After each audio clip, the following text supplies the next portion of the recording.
So before I offend my many American friends, my persona is that of the mid 1700s. So we were all flying this flag then. And believe it or not, there is a right and a wrong way to fly this. So when it's hung properly, the small bar is at the bottom, and at the top the wide bar. If you hang it the other way, it's upside down. And I'm sure in the mid 1770s there were a number of these that were flown that way and or burned. But given that this is the time period I'm talking about, a British flag is kind of mandatory.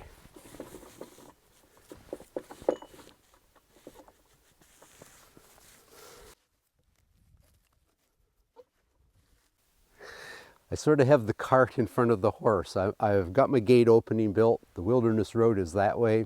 I'm going to be working on the door next. So it's sort of like building your gate without having a fence around your field. But I've got 3 sides of the fort structure cleared now, a lot of material out. And I'll take you on the tour and show you what I've accomplished so far. So I've been spreading tons of straw. And my goal is to plant sweet clover. It's one of the few crops you can plant this time of year. I'm too late to plant winter wheat, but it's a great plant. It fixes about 90 pounds of nitrogen per acre. It'll build up the soil. And in the spring, I'll frost seed. When there's still a little bit of snow, I'll broadcast Dutch white clover and bird's foot trefoil, and we'll get control of this sea of mud I've created. So we've relocated the outhouse, which is now inside what will be the Palisade walls. And over here, we've got a common area. Okay, we've flattened an area here, and we've built a really large fire pit. I'm going to build in the blacksmith shop a large ironwork system that'll hold some of the big cast iron cauldrons that we have.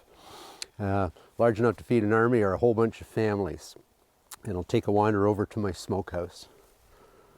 So another structure moved inside what will become the Palisade walls is my smokehouse. I'm going to be digging a pit in here and lining it with rock where the smoke will come in the bottom of the hut for smoking meat, fish, and we also smoke our brain tan hides in there.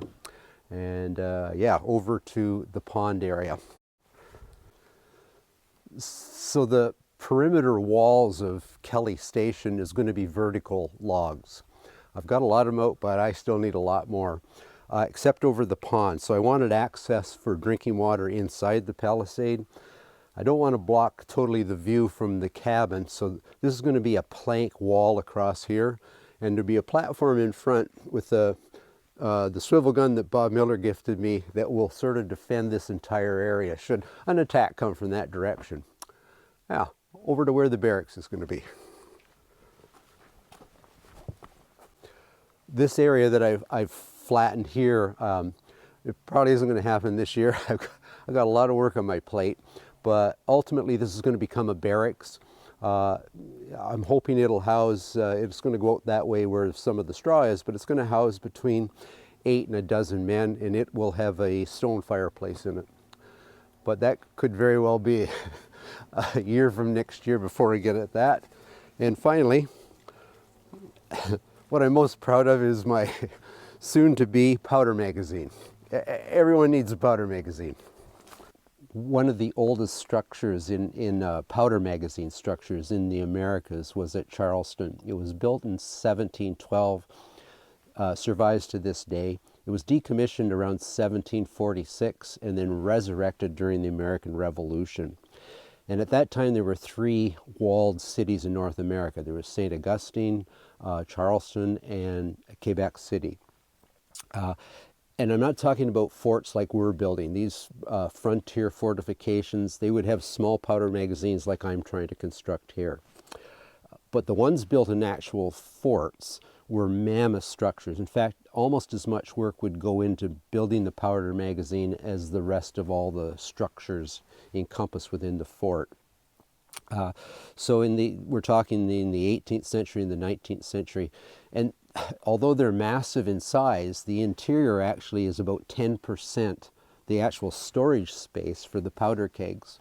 And in the larger ones, they would hold hundreds and hundreds of barrels of powder. The purpose was to keep it dry and spark free. So copper nails were used, copper hinges. They were vented properly. So I've got a lot of work to make this one functional. I've got to do some measuring and make up some beams that will form the door. And I'm hoping to get warm enough weather that I can actually do the brickwork on the front and then have an insulated door into it. But a wee bit of history, and one of my all-time favorites that involves a powder magazine is the siege of Fort Henry in September 11th, 1782. And it talks about Betty Zane. So I'll start this wee bit of history with a wee poem. So, talk to me not of Paul Revere, a man on horseback with naught to fear. Here's to the heroine plump and brown who ran the gauntlet at Wheelingstown. So on September 11th, 1782, we see a siege by George Girty leading about 50 British Rangers and somewhere between 200 and 250 Shawnee and Delaware warriors. And they lay siege to Fort Henry. It's undermanned. There's about 100 people in the fort at the time. And in the second day of siege, they're running out of powder in the fort. And the only thing stopping this horde of enemy from breaching the walls is their muskets being fired from palisade walls like I'm going to build. So Betty Zane volunteers to go to one of the blockhouses that had powder. And as she leaves the fort, the Indians don't think nothing. They just think it's a woman running away from the fray. So they don't fire a shot. Well, Betty fills her aprons full of powder, and she's running back. Well, the Indians and Girty finally put two and two together, and they're sort of on the mark a little late. And this barrage of gunfire takes place. Betty doesn't get hit. There's a line or a couple of lines in a Peter Kosky song that I really love. It says, "With her aprons full of powder, she neared the cabin door, when the Indians in the tree line let a vicious volley roar. But every warrior missed his mark, and Betty did not fall, as 50 Shawnee bullets struck the chinking and the logs." So that's an amazing story. And now I'm going to relate a story about how a powder magazine that explodes can actually help defeat the enemy. Well, they didn't defeat them in this case, but they sure did a lot of damage. I need to set my old bones down. I'm going to fast forward to April 27th, 1813. The Americans have won the battle for the Great Lakes, and General Pike with 2,700 American soldiers make a landing at what we know as Toronto today, but at the time was York, and Fort York. Fort York's defended by 850 British regulars and a few Ojibwe allies. And so they realized quite early in the battle, the British realized, and they're being pushed back by Pike, and they realized that they're going to lose the day. So rather than give up all their supplies, they torched their powder magazine.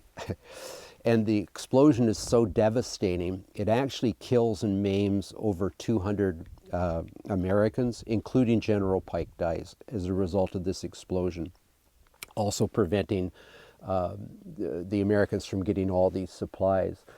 In fact, it said that over 500 yards from the powder magazine, men were still killed or maimed. So there's an example of a powder magazine that can work the other way around. And yeah, a wee bit of history. So once again, we've got some help have shown up for the building of Kelly Station, and I'd like to introduce Koen Tholhuijsen, and you hail from Holland, Koen. Yeah. And you've decided you had to come to Canada because you have a passion for the outdoors, and you couldn't find enough wilderness in Holland. Does that basically sum it up? Yeah, that's about right. Yeah. And you also have a YouTube channel. That's right. So, which is? The Dutch Explorer is what I'm called on YouTube, and I predominantly do canoe trips up in the boreal forests of Ontario, and yeah, I like to stay out there for a month by myself. So yeah, that's what I like doing. We're going to put a link below in our description to your channel, and it's great content. But it seems that when we have people show up for it, the bulk of them seem to be these fantastic musicians. And so we had an evening last night, and Koen played for us a number of tunes, and I thought, I have to share this. So you're going to play a couple of tunes for us today, and then I'm going to put them to work. But if you want to come help build the fort, you don't have to be a musician. I should just throw that out. We need brawn as well. So I'm going to get out of the way, and you're going to play us a couple tunes. All right, sounds good.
That was absolutely fantastic. Thank you so you. much for sharing.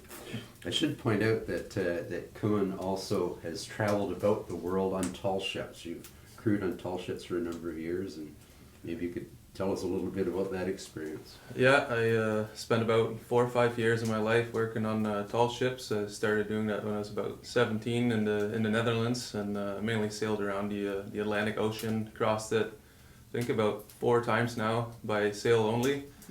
And yeah, it was a great experience. I was mainly responsible for maintenance aboard these ships, everything above deck, so the masts, the sails, lots of leather work, woodwork as well.